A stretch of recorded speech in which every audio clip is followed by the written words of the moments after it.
Hello everybody, welcome back to Bootstrap Workbench. Today I wanted to talk about the Raspberry Pi and some of the things that you can do in ham radio with the Raspberry Pi. So, of course, the first step that you want to do is to purchase a Raspberry Pi. When it comes in, of course, you'll want to make sure you have the correct cables to get it hooked up to however you want to display it. In my usual use case, I have it displayed to either a monitor or a TV. Right now I have it going to an HDMI capture card. So then you're going to want to get an SD card, a micro SD card, so that you can install the Raspberry Pi operating system. Now, if you get one that's fresh out of the package, you don't have to follow all the steps to clean the card, but this is a card that I'm reusing, so I just want to make sure it's clean. So I've got an administrator command prompt open. I'm going to open disk part. Now, my computer is a little slow, so I will end up cutting pieces out here so that it doesn't take like 6-7 minutes for us to get this process done.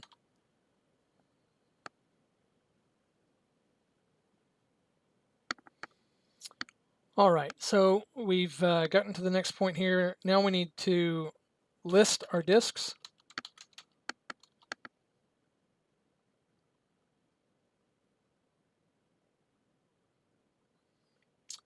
All right, so now we're going to want to select the correct disk. In this case, I know it's a 16 gig micro SD card, so the 14 gig disk is the correct choice. And it's now selected, so we're going to issue a clean command. So we've gotten our succeeded message that disk part has successfully cleaned the disk, and it should return to user mode in just a few moments. Once we get back into user mode, we'll exit and then we'll open the Raspberry Pi Imager. So the Raspberry Pi Imager can be downloaded from the Raspberry Pi website. I'll put a link to that down below. I'm asked from time to time what it's like working in IT, and I tell people it's anywhere from 50 to 75% waiting for something to happen. And then it's 24% Google and 1% solid guesswork.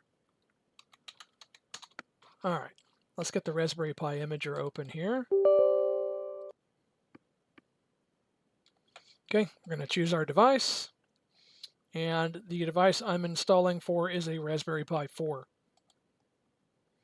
We're going to choose the OS, and we're going to go with the 64-bit version of the Raspberry Pi OS. We're going to choose our storage device. Well, we were going to choose our storage device. Give me just a second here. Let me unplug this flash drive and get it to enumerate again.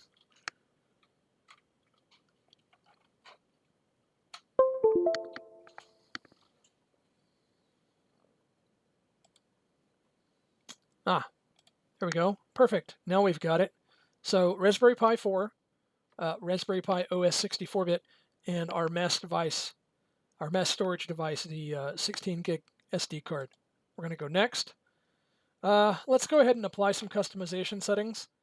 So we're going to call this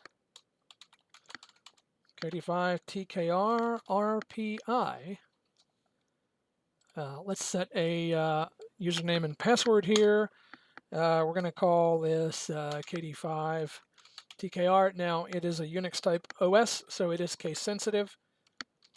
So pick whether you want capitals or not. Let's see here.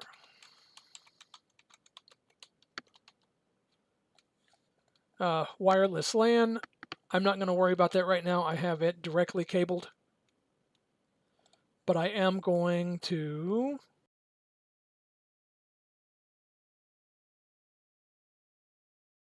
All right, we are back again. That took a lot longer than I thought it was going to, but it finally wrote and verified the card. So let's get it plugged into the Raspberry Pi here. Grab my power cord for the Raspberry Pi, and we will get the Pi started up.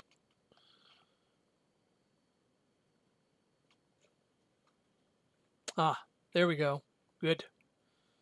Now we're making some progress. We'll just have to give it a few moments to get us to the point where we're at the wizard.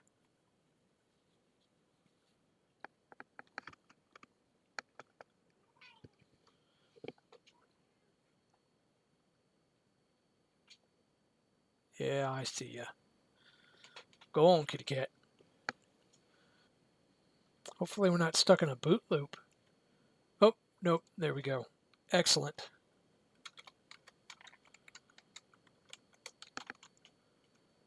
Ah, wrong keyboard.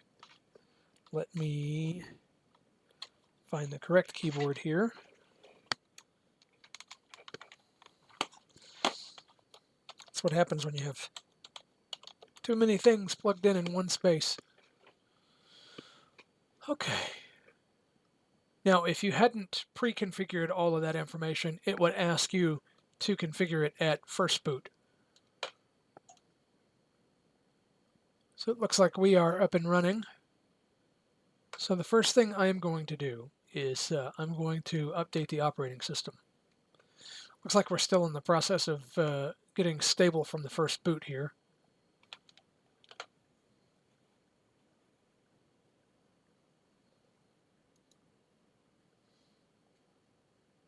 There we go. So you have a couple options here on being able to get your updates. You can use the update manager. I am an old school Linux user, and so I like to use Synaptic. I can also do it from the command line. So I'm going to go ahead and do a sudo apt get and update. So that is going to connect out to the internet and pull down a list of updates. So now we'll do an apt get upgrade. And we'll probably have quite a bit to pull. That's not terrible. Let's go ahead and do that. So we just have to wait for it to pull down the updates and install them, which it didn't look it was too much, so it shouldn't take very long. And we're going to be doing some more of this after we get the base install updated and ready to go. We'll be pulling down some more software to make some ham radio things work easier. So we've pulled down all the software. Now we just have to wait for the software to install properly. This can vary quite a bit in the amount of time that it takes depending on how many updates you have, and then also on which generation of Raspberry Pi that you're using, which model of Raspberry Pi that you're using. This is a Raspberry Pi 4, so it will get there fairly quickly. Now if this was like a Raspberry Pi 0, or an earlier Raspberry Pi, then it could take a lot longer because those use older, slower CPUs. Those can still be used for some things, though. I've got a Pi 1 or a Pi 2 that I'm using to run my hotspot for DMR. The D-Star hotspot runs on a Raspberry Pi 0W. And then I've got a ham clock here that runs on, I think, a Raspberry Pi 3. I need to get some more Raspberry Pi 3s, or Raspberry Pis. I haven't bought any in a few years just because the inventory was so short on them for the longest time. But I've heard that they've gotten to the point where they're catching up on that. So they've become more available. There are tools online you can use to find who has them in stock. The national suppliers should, although that's been a little iffy. But if you go look at places like Mouser or DigiKey, it seems like they have them in stock pretty much all the time. You might also be able to find a place locally that carries them, although that's iffy. Local, for me, would be an electronics store in like San Antonio, so like a 4-hour drive from here. We're just waiting on all this software to unpack and install. And then once this is done, there's another step that we have to do to get things that are usually kind of locked up by the operating system. It's a disk upgrade. Now, software for the Raspberry Pi that we're going to look at, of course, the stuff that is available through the repos. that you can just download through the package manager. That's great. There are other things out there that you may have to download using like Flatpak or even compile, things like Chirp. If you want the latest version, usually whatever's packaged with the distribution is an older version, and you're going to want the more up-to-date software. Another one would be Direwolf. A lot of times you're going to want to compile Direwolf and make sure that it has the latest features and it has all the options that you want. There are other pieces of software like for logging and rig control and digital modes and various sorts of things that you can get going on your computer. Now, as for whether or not you actually want to run them on your computer, I don't know. Some of your digital modes require quite a bit of CPU. You can run, like say for instance, WSJT-X on your Raspberry Pi, but what you'll run into is if you're on a crowded band, you may start getting delayed decodes just because of the amount of CPU power that's needed to process all the decodes. Looks like we're still unpacking things here, so I will just clip this out, and once it's done, we'll get started again. All right, we've made it to the next step here, so we'll go ahead and do a sudo apt get dist dash upgrade.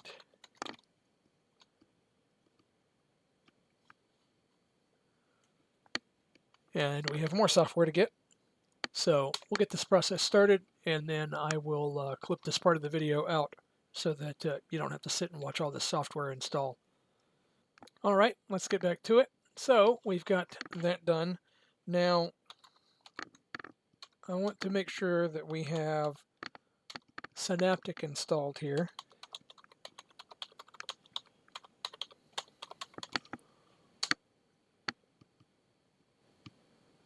We did not have Synaptic installed, but we will. There we go. Now we can exit, and we should be able to find Synaptic here under one of our menus. There we are, the Synaptic Package Manager. And it's going to want your administrator password that you've already set up. And it is reading its state information. Okay, great. We know that. Cool. So the first thing you're going to want to do every time you go into Synaptic is reload. That's the same thing as the sudo apt-get update command. It basically pulls everything from the package management servers online so that you have a current listing. Now, we have a group for amateur radio stuff, and you could dig through that group and find everything that you want to install. Let's take a quick look through and see if there's anything that we want to have. So here is Chirp, but if you look, it is a 2022 version of Chirp. It's quite old. So we want to make sure we get Chirp from the internet. So we have some Morse code tutor applications here. We have Direwolf, a DMR configuration utility, study package for the FCC commercial exams. Now here are your big ones. We've got the FL-Digi FL-Rig suite. So we're going to make sure we get those for sure. So you just right click on them and select it for install, and it'll tell you if there are dependencies that need to be brought in.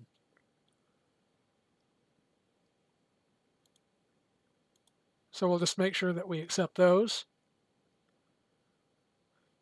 Here is FreeDV. It is a digital voice mode application for HF. There's a satellite tracking program, software-defined radio application. We'll go ahead and grab GRig as well. Now here is Ham Exam, a study tool for USA FCC amateur radio exams. The ICOM utility if you're going to be communicating through a CIV interface. JS8 call, which you can use for text mode communications, user-to-user, JTDX, which is a modified version of WSJTX. Logging application, Klog, is pretty popular. There's another Morse code training application. Multimon is another multi-decoder for digital modes. And Multimon NG. Let's see what else we have here. There's a WinLink client, a PSK31 application. And of course, you're going to want to go through here and see what fits your needs, your way of operating. There's Trusted QSL. You're going to need that if you're going to be uploading logs to Logbook of the World. There's a DAB Plus software radio decoder. A WF View. It's a waterfall application for some ICOM radios. There's WSJTX. We're going to download that from the internet and install it. Exaster is used for tracking stations on APRS. Now here is a graphical Morse code training application. Here's an application that will decode Morse signals to text. Now you can do that with some of the digital mode applications we've already installed. Xlog is the GTK logging program. It's also quite popular. XNEC 2C is antenna simulation software. And there's also one for analyzing Yagi antennas. All right, so that looks like a good start. Let's go ahead and apply that. And then we'll hit apply again. It's going to ask for, oh, it did not ask for our password. So this is basically the same kind of stuff we were doing from the command line earlier, but it hides it behind a fancy graphical screen. All right, so now that this is running, I'll clip this part out. We'll come back when it's done. All right, that just wrapped up, which didn't take too long at all. So we're going to go ahead and click close here. We're going to wait for our package manager to catch up. Cool, it's caught up. We're going to close out of it.